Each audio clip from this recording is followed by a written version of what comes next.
ತೇಜಸ್ವಿ ಜಿಲ್ಲಾ ಸಮಿತಿಯ ಸದಸ್ಯ ಮತ್ತು ನಮ್ಮ ಮಿತ್ರರಾದರು. ನಗರದ ಸಿಪಿಐ ಕೇಂದ್ರ ಕಚೇರಿಯಲ್ಲಿ ನಡೆದ ಸುದ್ದಿಗೋಷ್ಠಿಯಲ್ಲಿ ಭಾಗವಹಿಸಿ ಮಾತನಾಡಿದ ಅವರು, ಈಗಾಗಲೇ ರಾಜ್ಯಾದ್ಯಂತ ಸಹಿ ಸಂಗ್ರಹ ಮಾಡಲಾಗಿದೆ.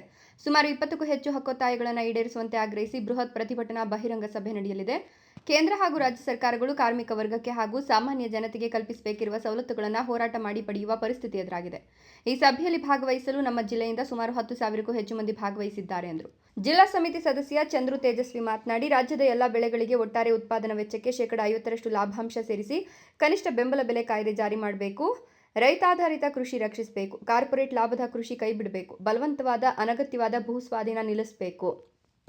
ಬಿಜೆಪಿ ಸರ್ಕಾರದ ಕಾಲದಲ್ಲಿ ಜಾರಿಗೊಳಿಸಿದ ಭೂ ಸುಧಾರಣಾ ತಿದ್ದುಪಡಿ ಕಾಯ್ದೆ, ಎಪಿಎಂಸಿ ತಿದ್ದುಪಡಿ ಕಾಯ್ದೆ, ಜಾನುವಾರು ಹತ್ಯೆ ಪ್ರತಿಬಂಧಕ ಕಾಯ್ದೆಗಳನ್ನು ವಾಪಸ್ ಪಡಿಬೇಕು.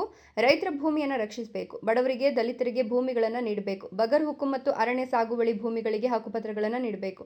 ಬೆಂಗಳೂರಿನ ಸುತ್ತಮುತ್ತ ವಿವಿಧ ಉದ್ದೇಶಗಳಿಗೆ ಕೈಗಾರಿಕಾ ಅಭಿವೃದ್ಧಿ ಹೆಸರಿನಲ್ಲಿ ರೈತರ ಒಪ್ಪಿಗೆ ಇಲ್ಲದೆ ನಡೆಯುತ್ತಿರುವ ಬಲವಂತದ ಭೂ ಸ್ವಾಧೀನ ಕೂಡಲೇ ನಿಲ್ಲಬೇಕು ಅಂತ ಆಗ್ರಹಿಸಿದರು.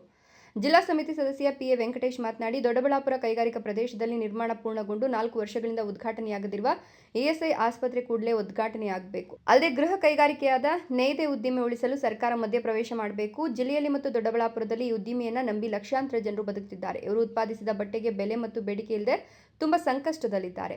ಹೊರ ರಾಜ್ಯದ ಸೀರೆಗಳು ಮಾರುಕಟ್ಟೆಯನ್ನು ಆಕ್ರಮಿಸಿಕೊಂಡಿವೆ. ಇದರಿಂದ ಉದ್ಭವಿಸಿದ ಬಿಕ್ಕಟ್ಟಿನ ಪರಿಹಾರಕ್ಕೆ ರಾಜ್ಯ ಕೇಂದ್ರ ಸರ್ಕಾರಗಳು ತಕ್ಷಣ ಮುಂದಾಗಬೇಕು. ನೇಕಾರ ಕಾರ್ಮಿಕರೆಲ್ಲರಿಗೂ ಸಮಾನ ಕೆಲಸದ ಸಮಯ ಮತ್ತು ಕೂಲಿ ನಿಗದಿಯಾಗಬೇಕು ಅಂದರು. ಪ್ರಭಾ ಬೆಳವಂಗಲ ಮಾತನಾಡಿ, ವಿದ್ಯುತ್, ಸಾರಿಗೆ, ನೀರು, ರಸ್ತೆ ಮುಂತಾದ ಸೇವೆಗಳ ಖಾಸಗೀಕರಣವನ್ನು ಮಾಡಲಾಗುತ್ತಿದೆ. ಎಲ್ಲಾ ಸೇವೆಗಳಿಗೂ ಜನರೇ ಪೂರ್ಣವಾಗಿ ಹಣ ಪಾವತಿಸಬೇಕೆಂಬ ಕಾರ್ಪೊರೇಟ್ ನೀತಿಗಳನ್ನು ಜಾರಿಗೊಳಿಸಲಾಗುತ್ತಿದೆ. ಇವುಗಳನ್ನು ತಡೆಯದಿದ್ದರೆ ಮುಂದೆ ಸಾಮಾನ್ಯರಿಗೆ ಯಾವುದೂ ಸಿಗುವುದಿಲ್ಲ. ವಿದ್ಯುತ್ ಕ್ಷೇತ್ರದ ಖಾಸಗೀಕರಣಕ್ಕಾಗಿ ರೂಪಿಸಲಾಗಿರುವ ಕಾಯ್ದೆಗಳು ರದ್ದಾಗಲಿ ಎಂದರು. ಕೋಲಾರ, ಚಿಕ್ಕಬಳ್ಳಾಪುರ, ಬೆಂಗಳೂರು ಗ್ರಾಮಾಂತರ, ತುಮಕೂರು ಮುಂತಾದ ಬಯಲುಸೀಮೆ ಜಿಲ್ಲೆಗಳಿಗೆ ಶಾಶ್ವತ ನೀರಾವರಿ ವ್ಯವಸ್ಥೆಯನ್ನು ಜಾರಿಗೊಳಿಸಬೇಕು.